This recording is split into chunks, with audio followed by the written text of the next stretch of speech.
Olá pessoal, tudo bem? Meu nome é Lucas Galvão, eu sou do oitavo semestre do curso de Medicina na Universidade Federal do Ceará, em Fortaleza, e vamos dar continuidade ao nosso curso de Introdução em Doenças Infecciosas e Terapia Antimicrobiana. Quem vai me ajudar nessa aula de arboviroses hoje é o Luiz Gustavo, tá? Ele é do quinto semestre, também da mesma universidade e do mesmo curso, ele é meu colega de liga, certo? E a gente vai dividir a aula da seguinte forma, tá? Eu vou falar sobre a parte introdutória e sobre dengue, e ele vai falar sobre zika e chikungunya, tá certo? Então vamos lá começar. Primeiramente eu queria trazer para vocês o que é o conceito de arbovirose, certo? Para entender o que é arbovirose, você tem que entender o que é arbovírus, certo? E arbovírus é uma palavra que vem do inglês, que é Arthropod Borne Virus, certo? E aí a OMS ela tem uma definição bonitinha para dizer o que é um arbovírus, tá? E essa definição é essa que vocês estão vendo, né? Que são vírus que se mantêm na natureza por meio de hospedeiros vertebrados suscetíveis, que no caso somos nós, e por artrópodes hematófagos, né? Que no caso é o mosquito que a gente vai já já falar sobre ele. Essa transmissão ela também acontece entre mosquitos, tá? E aí você me pergunta, de que forma? Existem duas principais, que seria a transmissão transovariana entre a mãe infectada passa para os filhotes e também existe uma possibilidade de transmissão venérea, né, por meio da cópula, né, entre mosquito macho e mosquito fêmea, certo? E aí, quando a gente fala de arbovírus, a gente tem que ter em mente que existem várias famílias, certo? Dentre essas aqui, as mais importantes são essas duas últimas que estão destacadas, que seria a Togaviridae e a Flaviviridae, certo? Nessa aula desse curso, essas duas famílias vão ser aquelas que a gente vai estudar mais a fundo, né? Porque essas duas famílias são as que causam as três doenças principais que a gente vai estudar aqui nessa aula, que é a dengue, a zika e a chikungunya, tá certo? E aí vamos resumir aqui como é que acontece a transmissão das arboviroses, tá? É basicamente aquela definição da OMS, só que aplicada à prática, tá? Como é que acontece? Vamos começar esse exemplo com um mosquito infectado, que está destacado em vermelho, tá certo? Esse mosquito infectado, né, é um mosquito fêmea, vamos dizer que ele é um mosquito fêmea, e as fêmeas desse mosquito são hematófagas, tá certo? E o que significa ser hematófagas? Elas vão se alimentar de sangue. E aí, nessa procura de sangue, ela encontra um hospedeiro vertebrado, né, que no caso somos nós, uma pessoa sadia, né? E aí, por meio da hematofagia, né, por meio da alimentação do próprio mosquito fêmea, a pessoa ela vai se tornar infectada também. E aí a recíproca também é verdadeira. Se você pegar, por exemplo, um mosquito que está sadio, e aí ele vai e pica uma pessoa que está infectada e está doente, né, no caso, esse mosquito ele vai se tornar infectado também. E aí o ciclo se retoma, tá certo? E aí, como vocês já viram também na definição da OMS, a transmissão ela também pode acontecer de mosquito para mosquito, pela via transovariana, né? E a via venérea.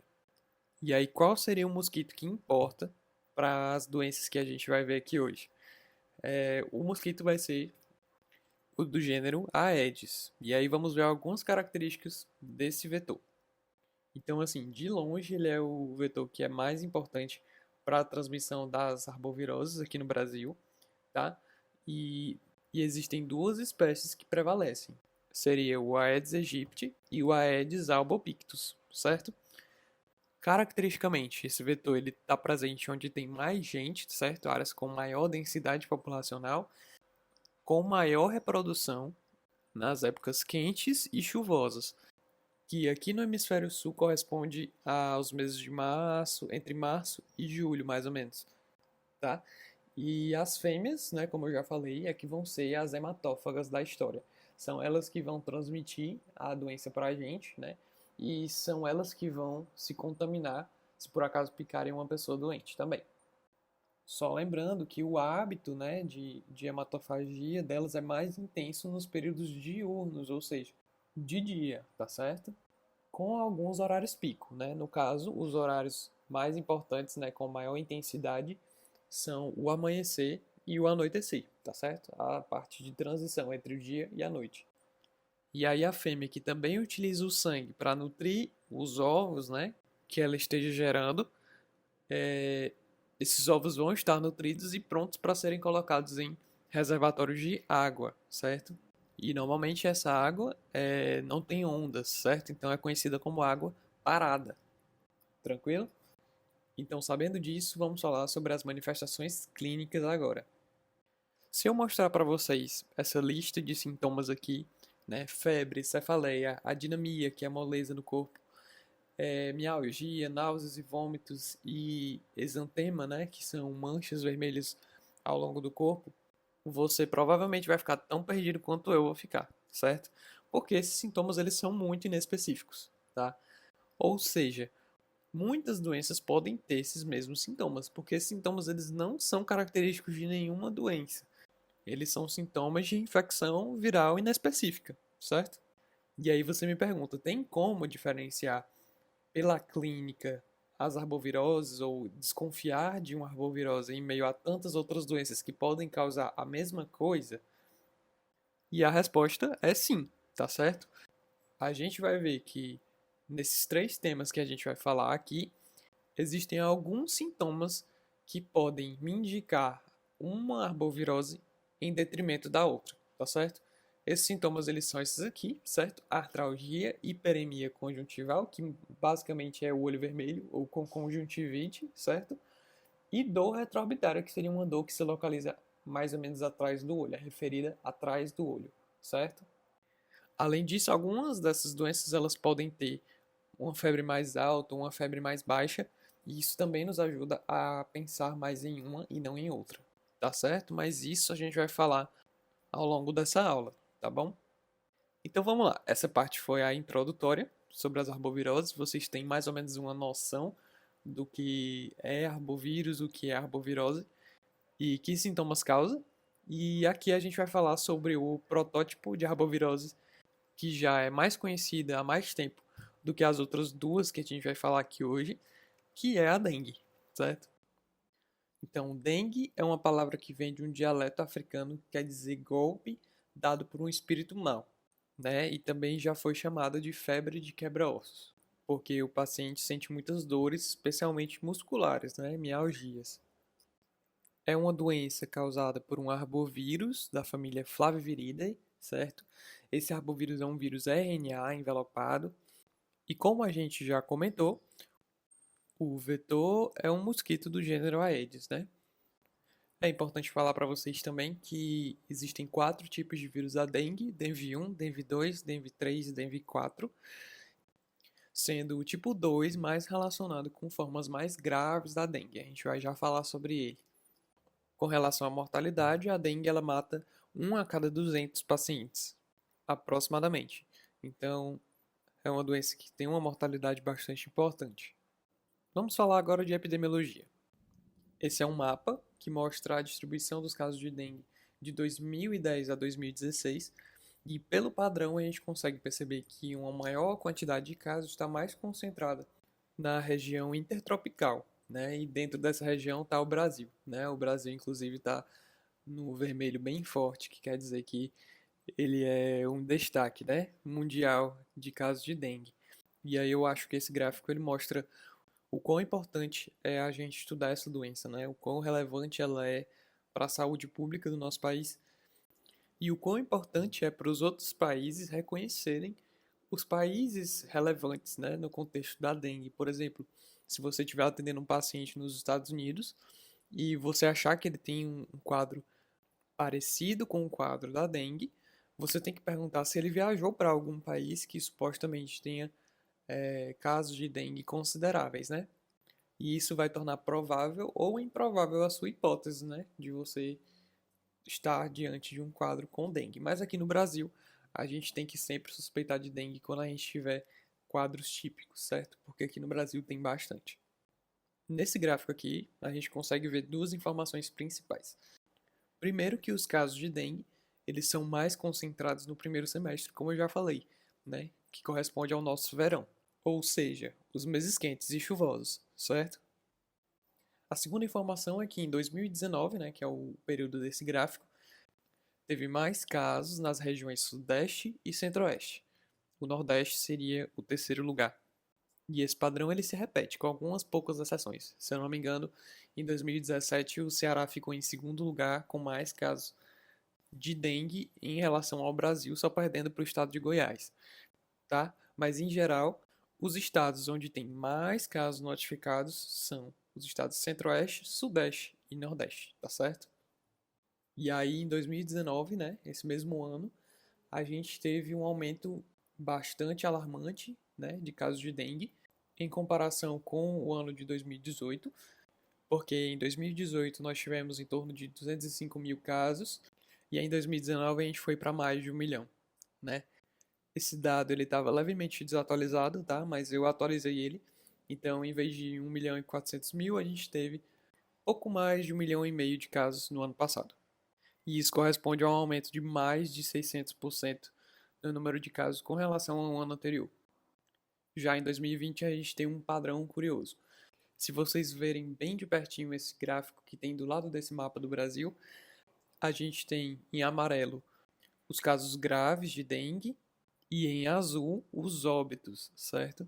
E aí, só para vocês entenderem, a linha fininha corresponde a 2020 e as barras elas correspondem a 2019, né? Vocês conseguem ver que é 2020 porque nós estamos mais ou menos no meio do ano e essas linhas elas param, né, mais ou menos no meio do ano.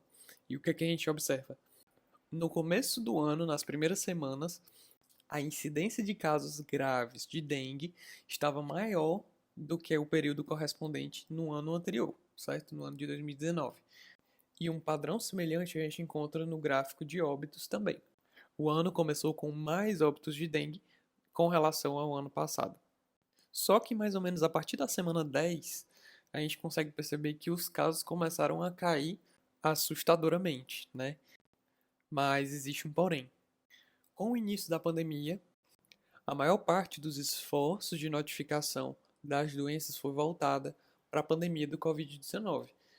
Então, o que a gente consegue ver nesse gráfico não é uma diminuição real, é na verdade uma subnotificação, né, de casos que não foram computados ainda. E esperemos que seja realmente computado, né, para a gente saber como é que está a situação em comparação com o ano passado. Então, terminamos a epidemiologia e agora vamos falar sobre clínica. A dengue ela tem um espectro de manifestações clínicas muito grande. Vocês podem ver aqui nessa tabela que o espectro ele pode variar desde uma simples síndrome febril sem muitos agravos até uma síndrome hemorrágica com choque circulatório e morte, né? E isso faz com que a dengue ela seja um diagnóstico diferencial para muitas doenças, né? Aí na tabela você tem algumas dessas doenças, né, que podem ser malária, influenza, leptospirose, até doenças exantemáticas como sarampo, mononucleose e síndromes hemorrágicas como a meningococcemia, antaviroses e as formas graves da malária e da leptospirose. E aí, por motivos didáticos, a gente vai dividir a clínica em três fases, certo? A primeira fase, fase febril. A segunda fase é a fase crítica, que acontece somente em algumas pessoas. E a terceira fase é a fase de recuperação ou de convalescência. Começando pela primeira fase, a fase febril, ela vai se dar logo após o período de incubação, que dura mais ou menos 3 a 10 dias. E aí o paciente ele vai se apresentar com febre alta, normalmente ultrapassa os valores de 39 graus. É uma febre de início súbito, certo? E junto com a febre vem a dinamia, que é a moleza no corpo, mialgia, dor muscular, cefaleia, dor de cabeça. E um sintoma interessante que é a dor retroorbitária. Por que eu falo que é interessante? Lembra daquele slide que eu grifei 3 sintomas que ajudavam a diferenciar as 3 arboviroses? Então, nesse caso, a dor retroorbitária é muito mais frequente na dengue do que nas outras arboviroses. Ou seja, se você estiver diante de um paciente que é suspeito de ter uma arbovirose e ele tiver dor retroorbitária, a probabilidade de você estar diante de um caso de dengue é maior do que a possibilidade de você estar diante de outras arboviroses. Além disso, nessa fase, o paciente pode ter náuseas, vômitos, diarreia, inclusive, e o paciente também ele vai ter um achado chamado exantema, certo? Exantema é uma vermelhidão ao redor do corpo que nesse caso ele é resultado de vasodilatação. E é por isso que quando você aperta e solta, você vê que o exantema some por um momento e depois reaparece novamente. E por que isso acontece? Porque o fenômeno é de vasodilatação, ou seja, quando você aperta, você esvazia os vasos sanguíneos e aí quando você solta, você vê a pele branca porque você afastou todo o sangue que tinha naquele lugar. E aí quase simultaneamente você vê também, quando você solta, a pele voltar a ser vermelha. Isso quer dizer que o sangue voltou para onde ele estava. E aí por isso você tem um retorno do exantema, certo? Essa característica vocês podem ver por essa foto aí, né? Uma pessoa fez uma digitopressão que na verdade foi uma pressão com a mão inteira, né? E aí quando ela tirou, ficou assim, totalmente branco, né? Onde ela tinha botado a mão, tinha apertado com a mão. E aí, pouco tempo depois disso, muito provavelmente a coloração vermelha retornou, certo? Esse exantema ele também é caracterizado como maculopapular. O que que isso quer dizer? Mácula quer dizer mancha pequena, certo? Então é uma lesão que não tem relevo. Você pega e não vê diferença de altura entre a parte sã e a parte acometida. Pápula, ao contrário, é uma lesão que tem relevo, certo? Então você vai sentir que em alguns locais esse exantema pode ter relevo, certo? E aí esse exantema ele pode ou não ter prurido associado. Bom, então essa é a fase febril, que é a primeira fase. Ela dura mais ou menos de 2 a 7 dias. E aí algumas pessoas, quando a febre baixar, em vez de irem direto para a fase 3, que é a fase de recuperação, elas vão para uma fase chamada de fase crítica, certo? Que aqui, didaticamente, eu estou chamando de fase 2, mas só lembrando a vocês que não é todo mundo que passa por essa fase, tá? Mas ela é muito importante. E por que ela é importante? Porque é nessa fase que vai acontecer o que a gente chama de extravasamento plasmático. Como assim? O que é que isso significa? O vírus da dengue ele vai causar uma resposta inflamatória tão intensa que ele vai alterar a permeabilidade dos vasos sanguíneos do nosso corpo. E isso vai fazer com que o sangue, que ficaria normalmente dentro do vaso, ele tenda a sair, certo? Então, nessa fase, por causa do aumento da permeabilidade do vaso, a gente vai ter o chamado extravasamento plasmático.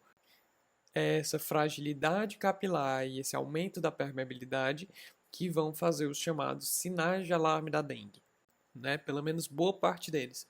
E é muito importante para vocês saberem os sinais de alarme, porque vocês vão poder reconhecer aqueles pacientes que estão necessitando de uma terapia mais, digamos, agressiva, certo? Porque esses pacientes eles podem evoluir mal, tá? Então, só lembrando que essa fase ela surge depois que baixar a febre, né? Então, mais ou menos até o 7º dia do início dos sintomas. E aí tem uma coisa interessante que é o fato de essa fase crítica acontecer mais em pessoas que já foram infectadas por um sorotipo diferente do vírus. Lembra que eu falei que tem 4 tipos de vírus da dengue? Então, se algum paciente já tiver tido dengue, se ele tiver uma segunda vez, ele pode ter mais facilidade de evoluir para essa fase crítica na segunda vez.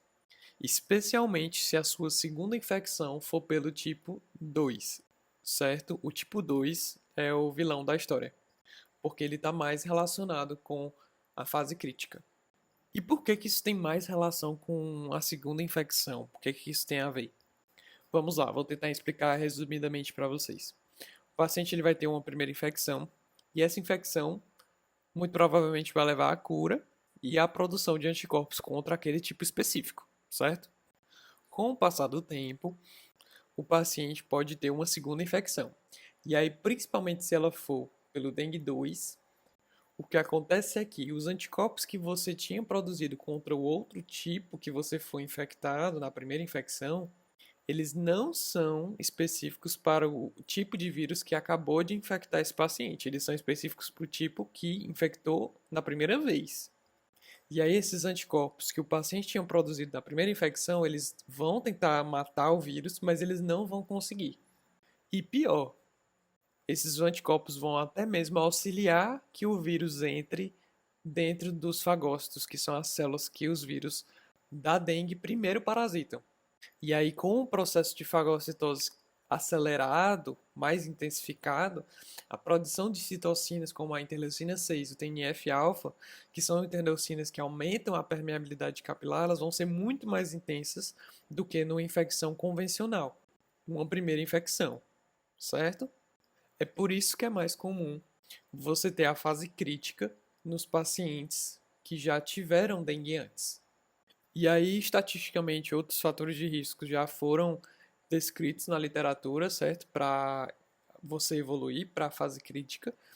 Dentre esses fatores está menores de 15 anos, lactentes, pacientes do sexo feminino, raça branca e pacientes que tenham doenças crônicas, certo? E também é na fase crítica que a gente vai poder dizer se o paciente tem dengue grave ou não, certo? Para ser dengue grave, o paciente deve ter uma das três, pelo menos uma das três manifestações a seguir. A primeira é choque, certo? O paciente ele vai ter um aumento na permeabilidade vascular e por isso o paciente vai perder líquido, né? E por isso o paciente vai ficar com pouco volume dentro do vaso. E aí ele vai evoluir com choque hipovolêmico. Um segundo problema, para ser considerado dengue grave, seriam as hemorragias graves, certo? Que podem ser por qualquer via, né? E essas hemorragias elas acontecem principalmente pela plaquetopenia, que acontece nesses pacientes.